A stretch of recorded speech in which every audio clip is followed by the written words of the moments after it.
I'm Chris King, I'm the game designer at Paradox Interactive, and today I'm starring in this video dev diary about Crusader Kings 2. Today's subject is character database. If you go to the original Crusader Kings, we have 3 scenario start points and 3 very distinct character databases. What we've done with the Crusader Kings 2 is we're using the history system we use in the Clausewitz games, which allows us to actually unify the character databases together. Meaning that when you start in the 1337 start point, you have all the characters from all the previous scenarios there. This does take a little bit of work, as we actually have to then start trawling through the character databases from the various scenarios and removing duplicates. So William the Conqueror's body double in the 1187 scenario has now died and now been replaced by William the Conqueror himself, linking together the databases. The really nice thing about this system, especially with the later starts, is you get these sprawling family trees.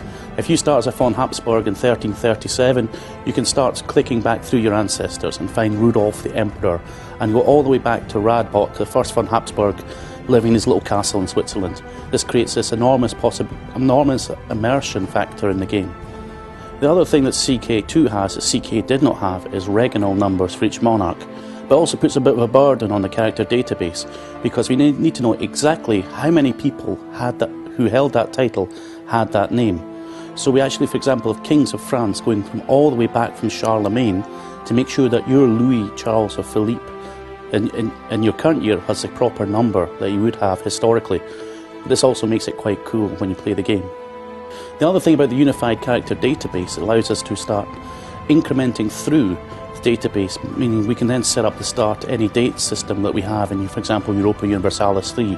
The characters have to be there for the 1337 start, so we know to give you your right number and your ancestors, and if they're there already, well, it's not that much extra work to then allow us to start at any date. And the other cool thing about this is, of course, is we can then set up family trees. So you can see, for example, your dynasty, from this dynasty head and founder all the way forward. Families like the Capets, the Plantagenets, the Hohenstaufens are all there, and you can see them in all their glory.